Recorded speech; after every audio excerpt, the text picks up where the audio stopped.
And yeah, I apologize. I'm a little under the weather here, so hopefully I'm not coughing or sneezing while I go through this. But yeah, I thought that I would cover or look at these three tanker companies as we were asked a question by a client in our Canadian income stock chat last week.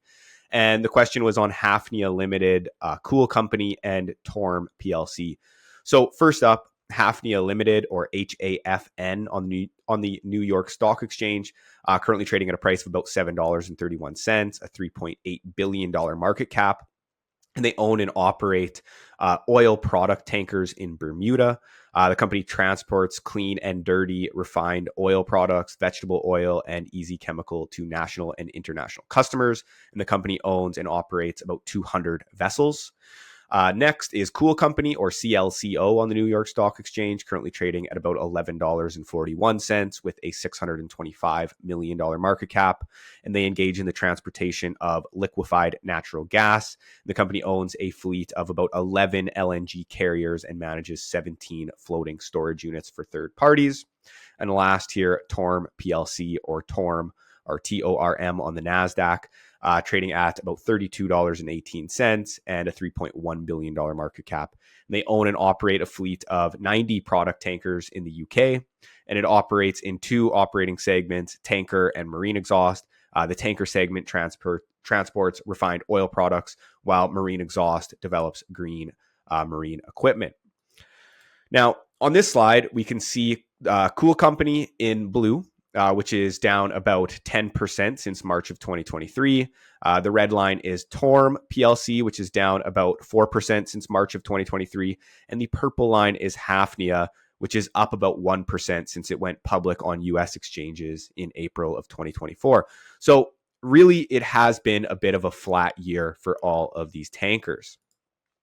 Now, of course, the single most important indicator that affects tanker companies' performance is shipping rates. And we can analyze this by looking at the Baltic Exchange Dirty Tanker Index. We could also look at the Clean Tanker Index as well. But this indicates the cost of shipping unrefined petroleum oil on a basis of the average costs of 17 routes. And the average rate of each route is calculated by the Baltic Exchange in cooperation with a panel of major shipbroking companies. And you can see here from this index that in 2022, when oil prices were increasing in unison with supply chain constraints and rebounding demand during the pandemic, it elevated shipping prices quite drastically, which was good for tanker companies. But following the outbreak of the Israel-Hamas conflict, which led to Houthi rebels to attack ships in the Red Sea, leading to the Red Sea crisis, risk premiums for vessels traveling through the area increased, or kept the shipping rates higher as well, although not as high as during 2022. So let's look at the financials of these businesses over the past several years. And specifically in terms of Hafnia and Torm, which have reported much longer as public entities, we can see that these rate increases in 2022 to 2023 have elevated revenue and their profitability. Where, looking at Hafnia, they did about, $811 million in 2021. Well, 2022, it jumped to about $1.9 billion. The same could be said about Torm essentially as well.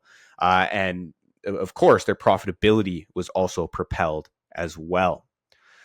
Now, just quickly looking at the fundamentals of each business, note that all of these companies do have a variable dividend policy, and each have quite attractive yields. And I can understand why, our client was asking this question in our Canadian income stock chat. But again, their yields are variable, so keep this in mind. And for example, the payout ratio for Hafnia depends on its net loan to value ratio. And all of their payout ratios in the most recent quarter are quite similar.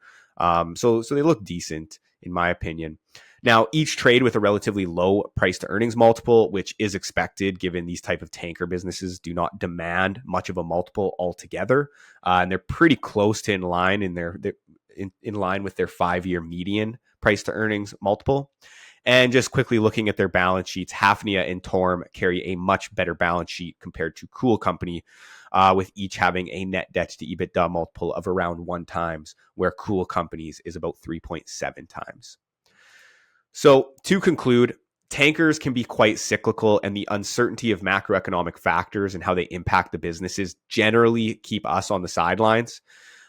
Elevated shipping rates for tankers have led to a strong 2022 to 2024 period.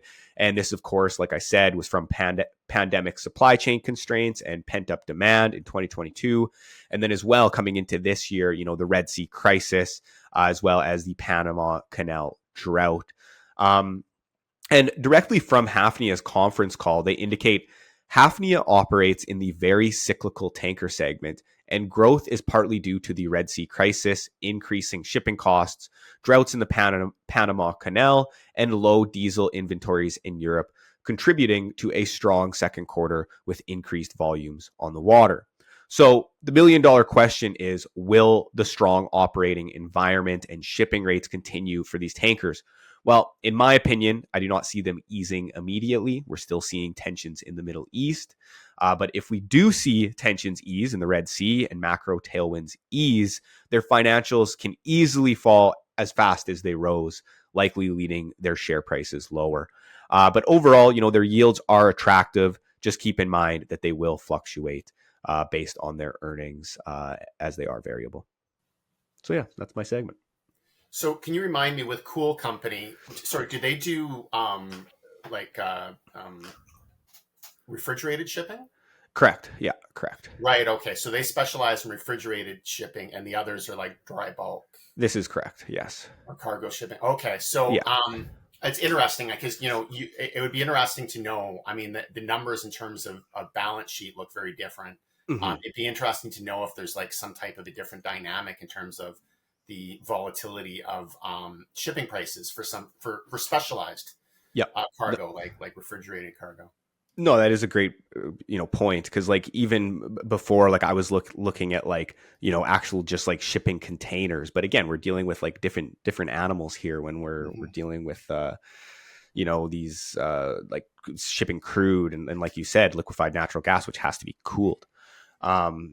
So it's not perfect. Even when I was like looking at my like the Baltic Exchange Dirty Tanker Index, technically like there's other indexes that we could be looking at depending on like even for like LNG. So that is something to keep in mind. But again, I think that generally shipping rates have kind of went across the board up just because of what we're seeing in the world, I guess, right now. Yeah.